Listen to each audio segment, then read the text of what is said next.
What's up, Internet? This is Rambling Josh, and you're watching another episode of Let's Play Shovel Knight.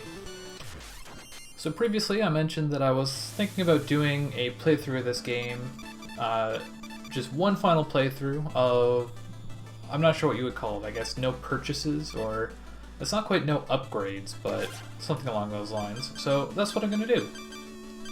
But also, just to make this a little bit more interesting, hopefully not too annoying, but I guess that's yet to be seen, I'm going to be using a cheat code for this playthrough because I haven't demonstrated the functionality of cheat codes yet. So basically, this game has a whole ton of cheat codes, which they're pretty easy to find online if you just search for them.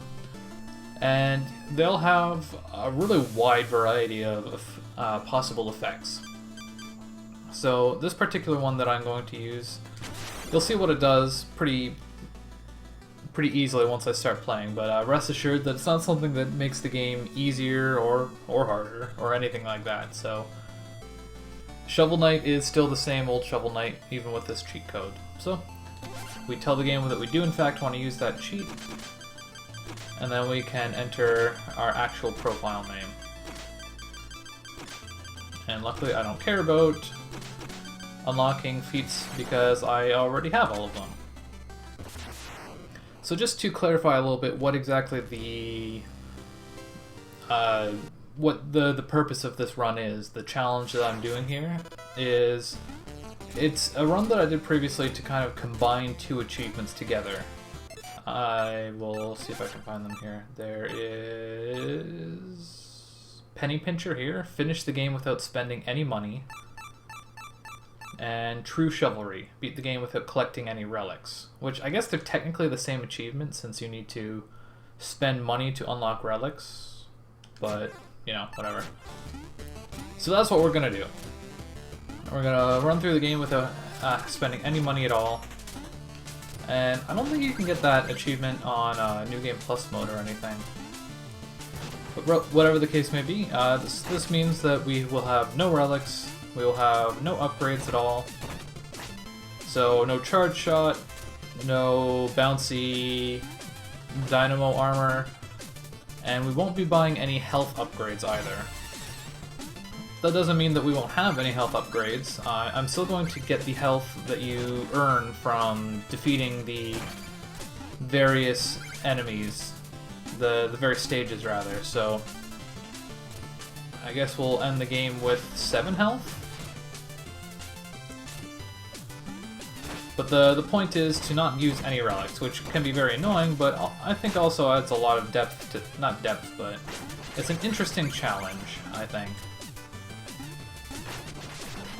In a way, it's almost like the exact opposite of a New Game Plus mode. Why did you not pogo? So this should be pretty interesting. Unfortunately, a lot of the game is still very similar to what it was previously. This run is going to end up looking somewhat similar to New Game Plus, just because we're just kind of not worrying at all about getting any money or going out of our way for much of anything. But yeah. So if you haven't noticed already, the function of the cheat that I inputted at the beginning of the game is it changes our armor. There's a whole bunch of cosmetic cheats in this game that will assign you different color armor. The one in particular that I chose, that was bad. I don't think any of these cheats have like particular names, but the cheat that I'm using, what it does is every time you change screens, it will randomize the color of Shovel Knight's armor. So I think that's pretty nifty. I hate that one slime so much. I hope that changing color so frequently is not overkill at all, but we'll see. There's one cheat that's even more ridiculous than that, which will change the color of Shovel Knight's armor. Well, I guess there's 2 of them. There's one that changes his armor every time he gets hit, which hopefully should not be something that happens a lot. Come on. just focus on this for a second here, because I'm getting my butt beat.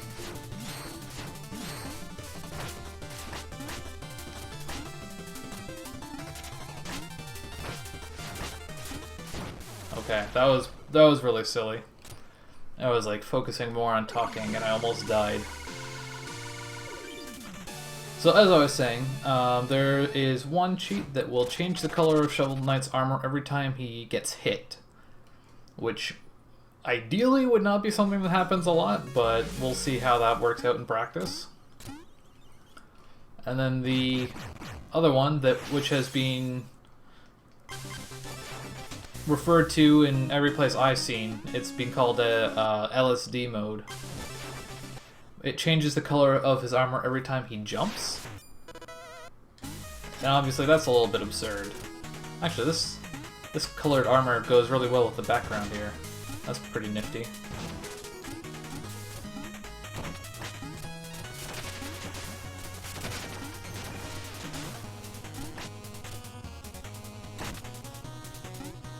As far as the actual cheats go, there's all kinds of stuff you can do. There's one that's fairly well known, is called butt mode, which unfortunately isn't quite as awesome as it sounds. All butt mode does is it replaces a lot of the text in the game with the word butt. I think anytime it says shovel, shield, or knight, I believe, and maybe some other words, it'll replace those with the word butt. Which is funny and all, except that we don't really look at the text at all anymore because, well, I've played through this game like, I don't even know how many times. Probably at least a couple dozen by now.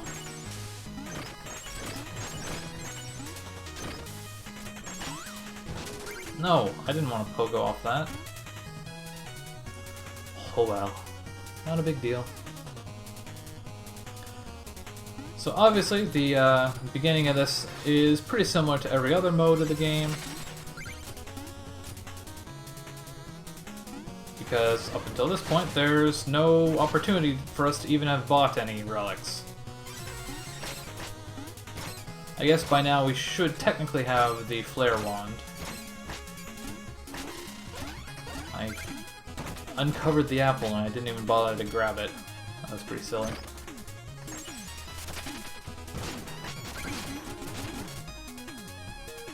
But the differences here should start becoming apparent pretty soon.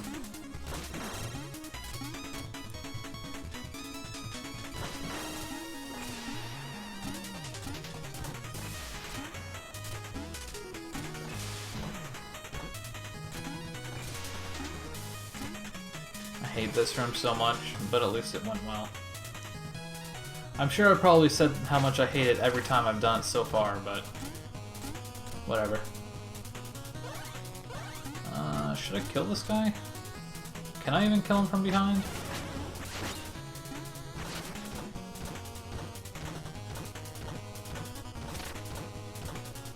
Whatever. See, the problem with this stage is the source of the chicken at the end of the level, unlike most stages, is by killing that guy. Most levels you get chicken by uncovering a block or whatever at the end of the level, but that is not the case here.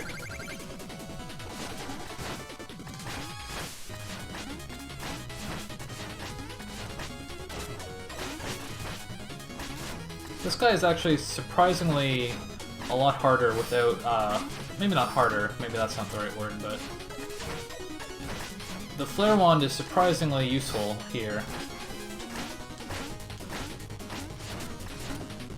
Just because he hops around so much. This is still a really bad kill, though. I don't think I ever have taken that long killing him, even like the first time I played through the game. But I guess I'm a little bit out of practice. But it's all good. It's all good. At least I didn't die.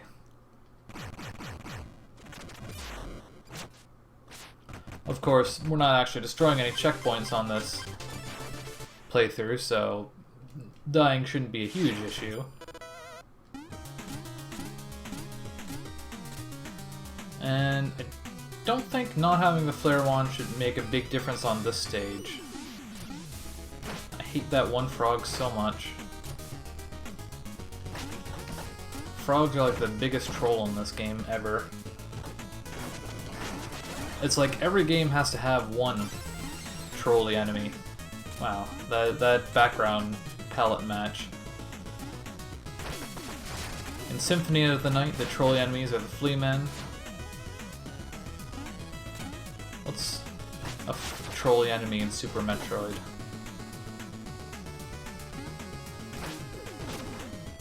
I guess Phantoon is quite trolly. Well, he's definitely very trolly, but I don't even need to go up there. I don't know why I was so worried about it. Usually you go up there because of the money.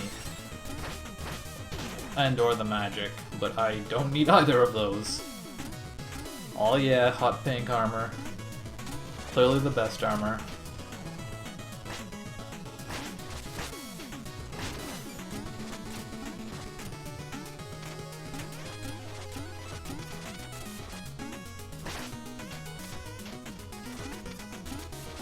Get over here.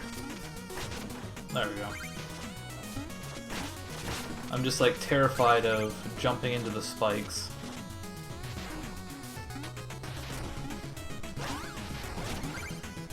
I'm not gonna make that cycle, but that's okay.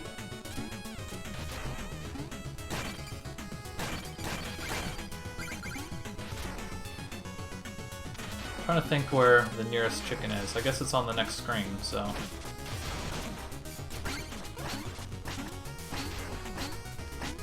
I missed.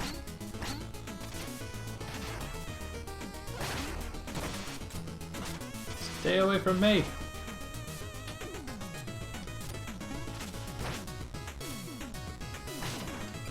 Get over here.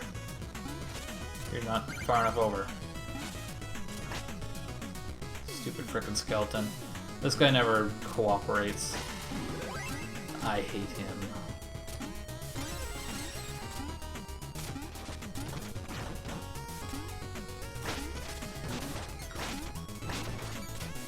That was pretty smooth.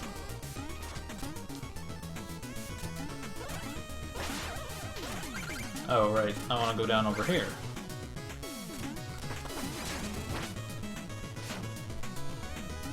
Might as well hit that checkpoint. Ah.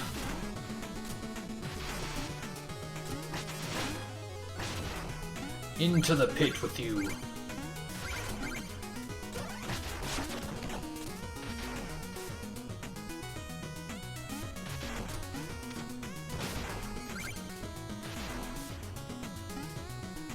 This part's kind of annoying because I usually use the flare wand here for a couple different things. No. Oh, okay. Okay. I got him. I got him. Although even if he hit me, I don't think he would have killed me or anything. This should be interesting. Fighting Spectre without the flare wand is one of the first big differences in this method. Oh. See how much this guy likes to troll me today.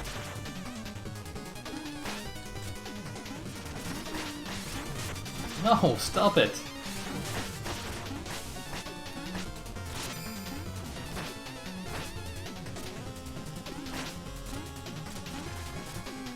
Stop it! Stop being such a troll.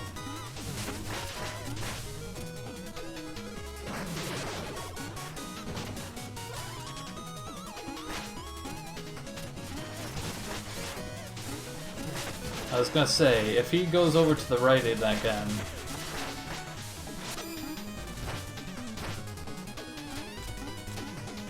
Oh, darkness time.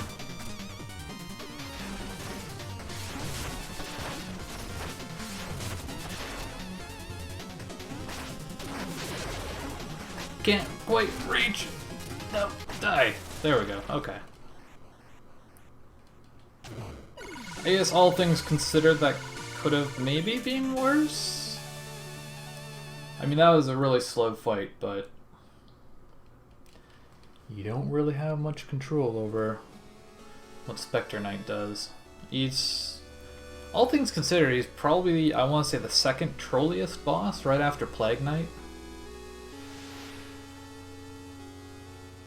Even then, I think for the people who are like really good at this game, and in particular who are really good at Plague Knight, I think they would probably argue that Spectre Knight is more trolly.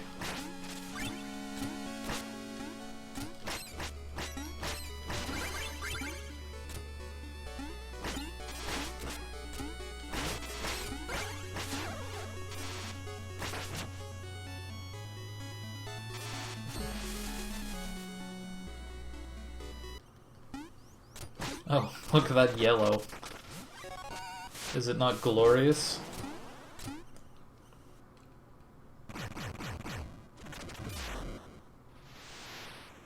But the good news is, I've managed to beat the first 3 stages without dying. Which should be really easy, but sometimes that's not so much the case.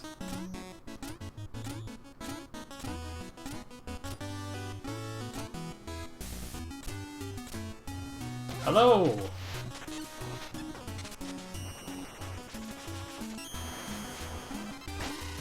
And now we got the 5 health. And with that, I think this is where we are going to... Okay, well, we'll do this first. That's not how I envisioned that going, but whatever.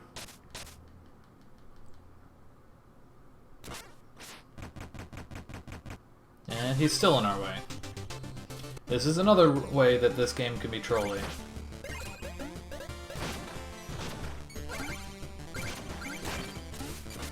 I really have to figure out a way to do this stage with some expedience, because one way or another it always seems to get in my way.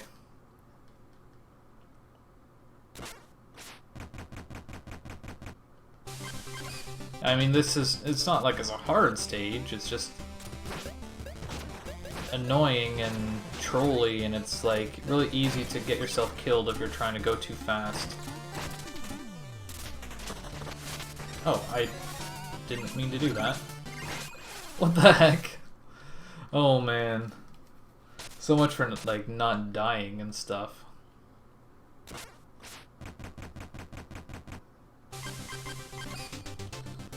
I'm just gonna get rid of this guy now. I'm just gonna take it slow, make sure I get rid of him, because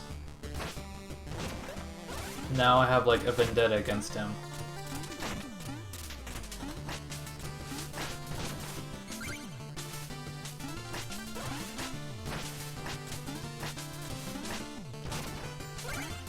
These skeletons are like the scariest part, because skeletons are just stupid in this game. Okay, there we go. That was like 7 hours longer than I wanted that to take. But anyways, that's about it for today on Let's Play Shovel Knight. Catch you later.